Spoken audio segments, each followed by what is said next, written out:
আজকে বাসায় তান্দুরি চিকেন তৈরি করে দেখাবো। আশা করি আপনাদের ভালো লাগবে। খুব সহজেই ঝটপট করে আপনারা তৈরি করে ফেলতে পারবেন।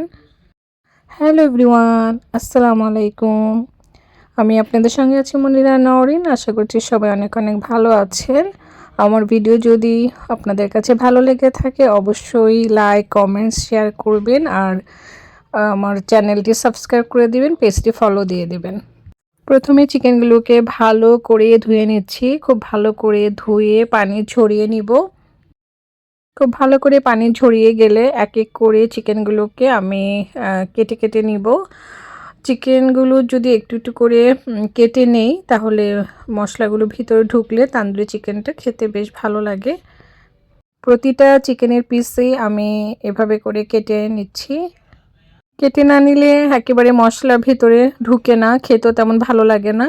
আর যদি কেটে নেন মশলা ভিতরে ঢুকে চিকেনটা একদম জুসি জুসি একদম সফট হয়ে যাবে, তখন খেতে বেশ ভালো লাগে। এক এক করে সবগুলো চিকেন কেটে নিয়েছি। এখন মশলা দেওয়ার পালা। প্রথমে আমি দিয়ে দিব তান্দুরি মশলা। এই তান্দুরি মশলা অনেক ব্র্যান্ডেরই পাওয়া যায়, তবে যে কোনো ব্র্যান্ডের দিয়েই আপনারা তৈরি করতে পারেন। সবসময় তো হাতের কাছে সব ধরনের ব্র্যান্ড পাওয়া যায় না। তান্দুরি মশলা দিয়েছি, তারপর দিয়ে দিচ্ছি আদা রসুনের পেস্ট, তার সঙ্গে দিয়ে দিচ্ছি স্বাদ মতো লবণ। এখন দিয়ে দিলাম সামান্য পরিমাণ তেল, তার সঙ্গে দিয়ে দিচ্ছি দই, তার সঙ্গে দিয়ে দিচ্ছি গরম মশলা, তার পাশাপাশি দিয়ে দিব রেড চিলি পাউডার। মরিচের গুঁড়াটা আপনারা আপনাদের স্বাদ মতো দিয়ে নেবেন।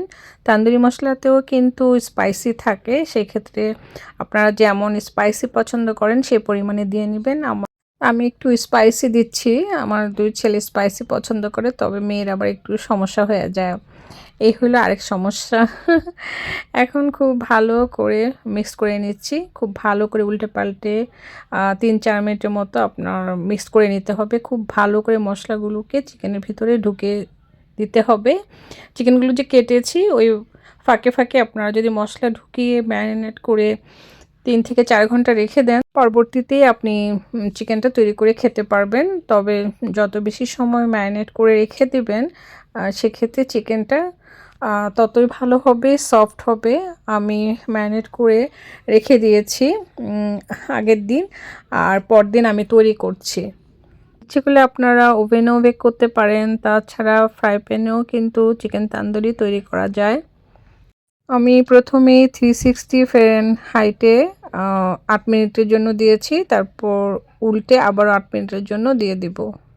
উল্টে পাল্টে আবারও 8 মিনিটের জন্য দিয়ে দিলাম। আপনার ইচ্ছে করলে ওভেনও বেক করে নিতে পারেন, তাছাড়া ফ্রাই প্যানেও তৈরি করে নিতে পারেন। ফ্রাই প্যানে দিয়ে কিছুক্ষণ ঢেকে চিকেনটা যখন সেদ্ধ হয়ে যাবে তারপর আপনি একদম ফ্রাই প্যানে পোড়া পোড়া করে উঠিয়ে ফেলতে পারেন। এই যে এয়ার ফ্রায়ার দেখেন কত সুন্দর ঝটপট করে তান্দুরি চিকেন করে ফেললাম। তার সঙ্গে তান্দুরি পাস্তা করেছি আমি একদম সিম্পলভাবেই। তার সঙ্গে কাবাব ছিল, সেটা এয়ার ফ্রাইতে করে নিয়েছি।